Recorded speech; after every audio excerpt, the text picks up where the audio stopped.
Dawg Report is back. Welcome in former Dogs stud offensive lineman George Foster. George, it's great to have you. I got to ask you, last time you were here, man, you had the dreads. What's going on? Yeah, man, I had to cut them off, man. I'm trying to turn over a new leaf. And hopefully, maybe take the desk with you guys one day, if Maria will let me. If she'll let me, we can have the Dawg Report featuring the big dog. You know what? If you say you want Maria out of that chair, I don't think you're going to have any problem getting her out of that chair. Maria, I did not say that. Hey, that's him. We might be getting rid of Bob. That's what we could do. We could have the three dog report. Exactly. Yeah, 3 Dawg Report. I like that. All right, let me ask you watch yourself. to talk about the NFL Combine. George played almost 9 years in the NFL, drafted in the first round by the Denver Broncos, and you've kept up with the Combine. You were there yourself. You just watched Cordy Glenn go through it. It looks like he is going to be a first-round draft pick. Certainly didn't hurt himself this week by showing versatility. And the big fella was rumbling down that field, wasn't he? Hey, that 40 definitely didn't hurt him. But before he even got to the Combine, he was a great player. He showed me something down there in Mobile at the Senior Bowl, and I think he solidified himself with the Combine performance. So he'll be good. As you take a look at some of the drills right here, George, what really stands out to you about him? I know you talk about his feet work, and one thing I really like about him, he can play multiple positions. He's a dual threat at the guard position, at the tackle position, but for the viewers at home who really don't know what goes into that offensive lineman play, let them know what's the ins and outs. What are the scouts looking for? It's like what you just said. Him being so versatile, being able to play guard and tackle. I was fortunate to be good enough just at my one position to go in the first round, but him being really good at multiple positions, that only makes his draft stock skyrocket even more. And he's a big guy, and he's bigger than I was. He's 345 pounds, 6'5", running near sub 5 flat 40, and a guy that can anchor. He can stick those big feet in the ground, and you can't move him. And that's the key to protecting your quarterback. If you can't move the tackle, you can't get to the quarterback. Hey, let's talk about Ben Jones. Doesn't have the hype that Cordy has, doesn't have perhaps the athleticism, but here's a guy to me that looks like he could be a 10-year NFL player playing center. It's usually those type of guys that last that long. Ben Jones, I was able to see him a little bit down there in Mobile. He surprised me, and he impressed me for the simple fact that I was watching him play guard.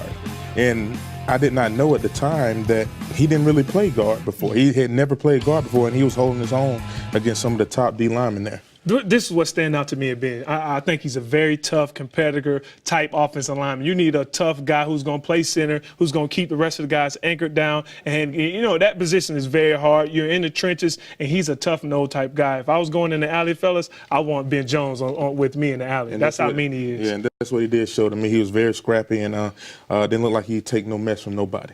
I'll take you in the alley, just in case. Oh, yeah. Now, I want to ask you about Orson Charles. He didn't do any of the running drills up at the Combine. Some say that's going to hurt him a little bit. But he did impress with his strength. 225, 35 times, George. That is a tight end record. Oh, yeah.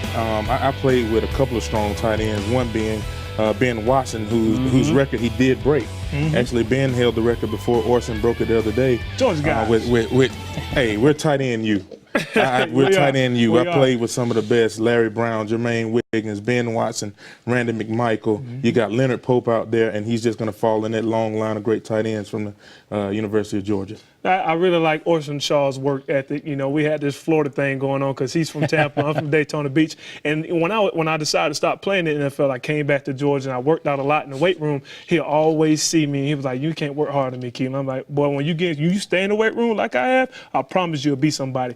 Every time I come in the weight room, he's working out. He said, "Hey, Keelan, I'll never forget what you told me." And that's one thing he's going to take to the next level. He's very versatile. Hey, and he did do some drills. He did some. He didn't run a 40, but he also did ball catching drills and running drills. Just to let you know that. All right, no, I knew he did some drills, yes. Brandon Boyka was up there. He didn't do any drills, but he wanted to go up to impress the NFL teams with his intellect, his football intellect. And, here's a guy that's just 5'9", Keelan, 182 pounds. When it comes to the draft, not to say that he won't perform in the NFL, but when it comes to the draft, how much will his size hurt him? I'll be honest with you. I don't think his size really matters because the young man is very versatile. His speed makes up for his size. That means he's a little bit harder to catch and hit. And I think he really has some injury-prone issues because he has asked so much to do when he was at University of Georgia. He was on the offense side of the ball. He was on the special teams side of the ball. And then you're asking him to go out there and guard the best receiver on the opponent's team. So I think that really kind of hurt him in his career, but also helped him later part of his senior year at the University of Georgia. I think scouts are really going to get them a very good football player. Another thing that I think bodes well for him is some of the smaller guys that have been successful, mainly from Georgia. Before him, you had Tim Wansley that played some good football when he's one of the shorter cornerbacks, and also Tim Jennings, who's been playing for a while now.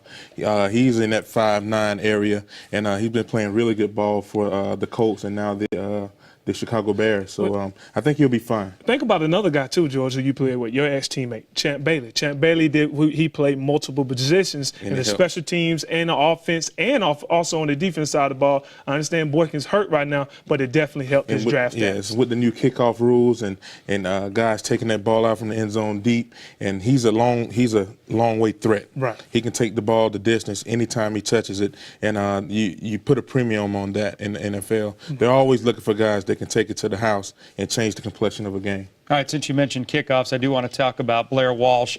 His previous 2 seasons, he was 40 out of 45 on field goals. This past year, as we all know, he struggled. He was just 19 of 31. I think it's probably going to cost him getting drafted, although he'll sign somewhere as a free agent.